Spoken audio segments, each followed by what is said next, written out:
bagaimana Korea Selatan menjadi negara maju dalam hitungan tahun dan bisa mempertahankan keadaan tersebut hingga saat ini. Lalu, apabila pertanian bukan menjadi faktor utama yang membentuk perekonomian negara ini, lantas industri apa yang menopang perekonomian negara Korea Selatan sehingga bisa menjadi negara maju dalam hitungan tahun?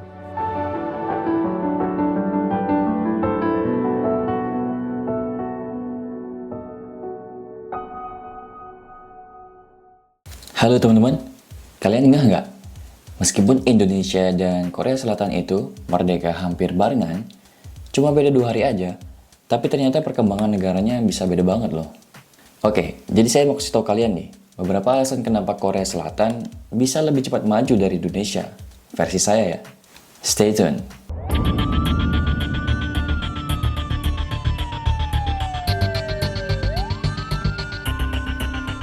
Ada 4 faktor yang mempengaruhi perkembangan Korsel. Dan dari situ kita bisa lihat nih, kenapa negara mereka bisa lebih maju dari negara kita. Yang pertama, teknologi dan digitalisasi. Nah, alasan pertama kenapa Korea Selatan bisa jadi lebih maju, itu soal teknologi dan digitalisasi cuy. Korea Selatan itu terkenal banget sebagai salah satu negara paling canggih dan serba digital di dunia. Dilansir dari OECD.org, mereka tuh ranking 3 loh buat pengguna internet broadband di antara negara-negara OECD lainnya.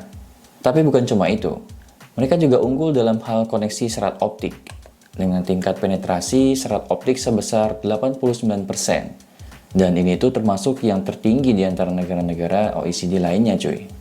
Meskipun dalam hal jumlah langganan broadband mobile per 100 penduduk, Korea Selatan berada di urutan keempat dengan 45 langganan per 100 orang penduduk. Cuma nih, negara ini tetap menjadi pemain penting di pasar broadband cuy. Jadi ini tuh mencerminkan bahwa Korsel emang udah punya infrastruktur digital yang maju dan tingkat penggunaan internet yang tinggi di negara tersebut. Bukan cuma itu, mereka juga jadi pemimpin global di bidang elektronik, tampilan digital, semikonduktor, dan handphone.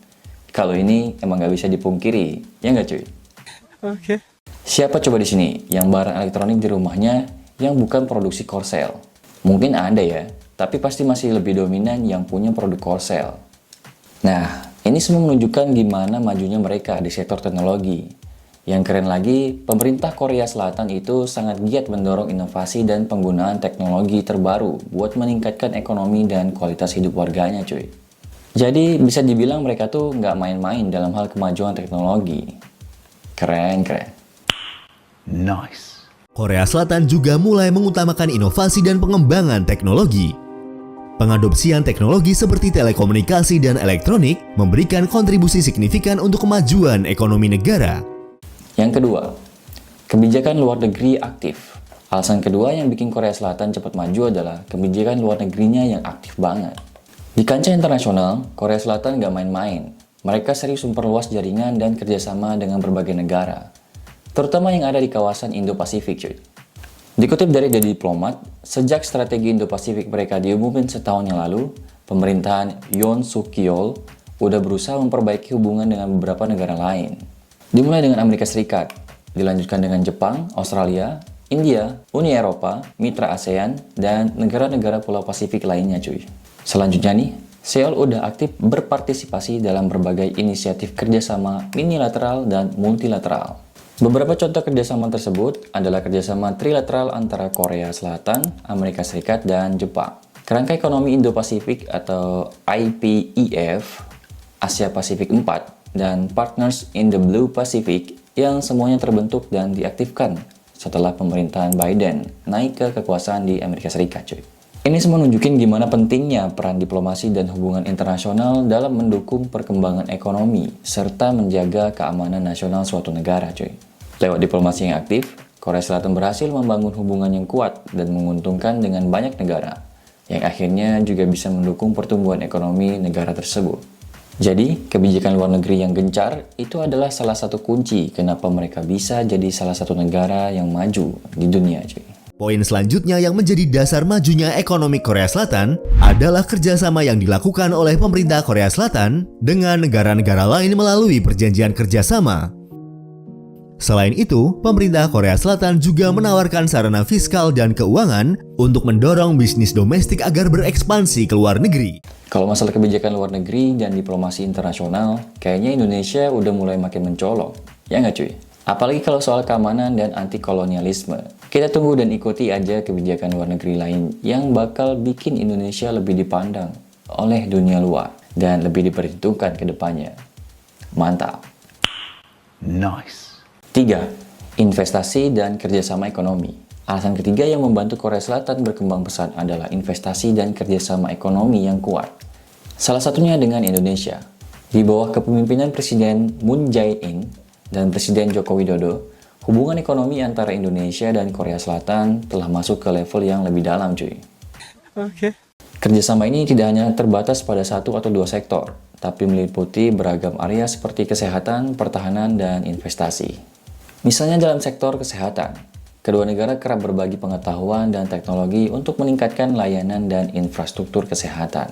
Di bidang pertahanan, kerjasama ini bisa berupa joint development untuk sistem pertahanan atau transfer teknologi.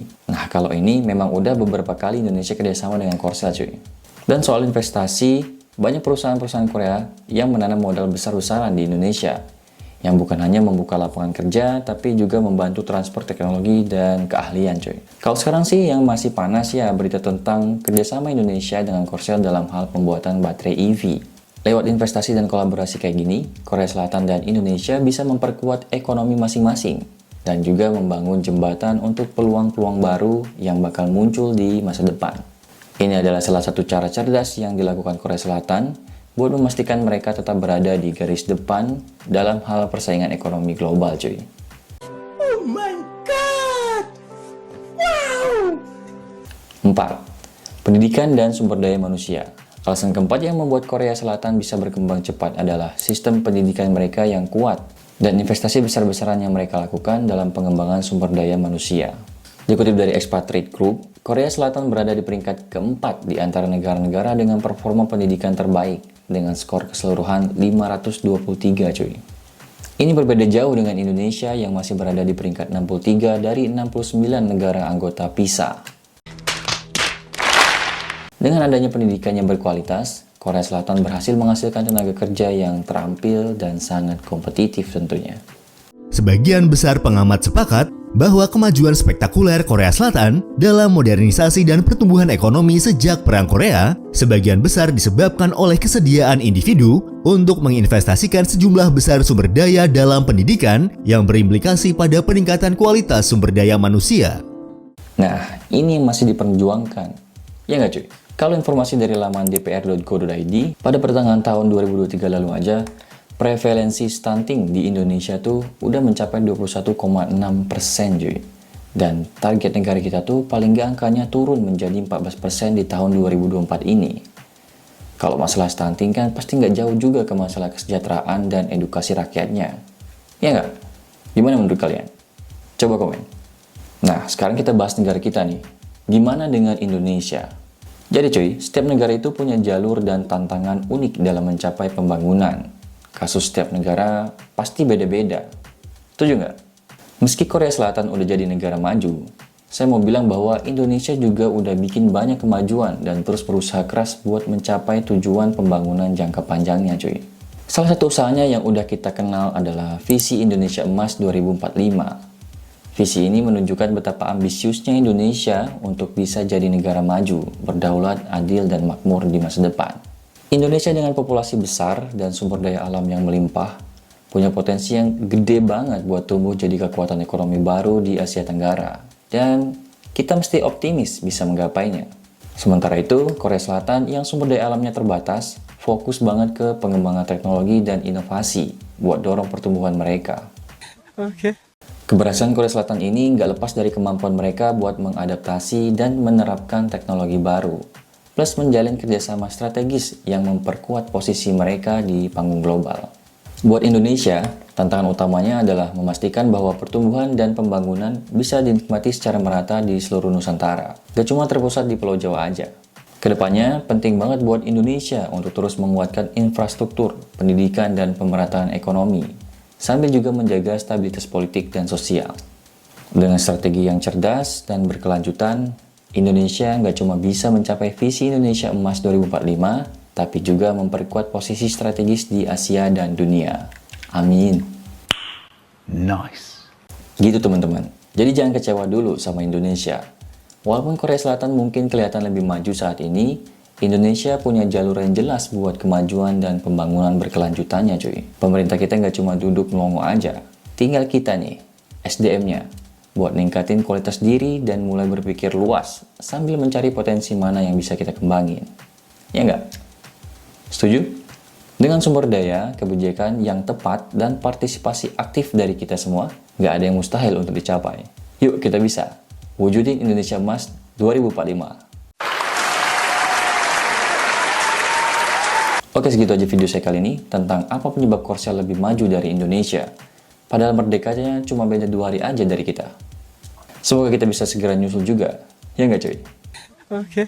Seperti biasa, jika ada yang ingin menambahkan, mengkoreksi, atau menyanggah, bisa komen di bawah ya. Tekan tombol like jika suka, jangan lupa subscribe dan share sebanyak-banyaknya, karena sharing is caring. Jangan lupa klik tombol loncengnya biar nggak ketinggalan informasi-informasi menarik lainnya di channel saya. Bye!